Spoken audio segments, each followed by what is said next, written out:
በአድዋ ጦርነት ጊዜ ኢትዮጵያ ከማን ጋር ነበር የተዋጋችው? ኬንያ ከኬንያ ጋር ኢትዮጵያ የተዋጋችው ማን ነው ያሸነፈው? ኢትዮጵያ።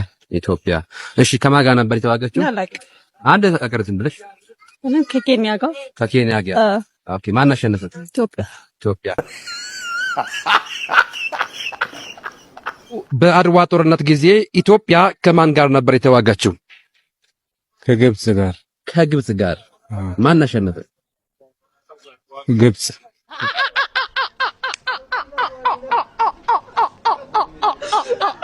በአድዋ ጦርነት ጊዜ ኢትዮጵያ ከማን ጋር ነበር የተዋጋችው? ከአማራ ጋር ነው የተዋጋችው። በአድዋ ጦርነት ጊዜ ኢትዮጵያ ከማን ጋር ነበር የተዋጋችው? ከወላይታ ጋር ነው የተዋጋችው ኢትዮጵያ። አድዋ ላይ ማን አሸነፈ? ሆሳና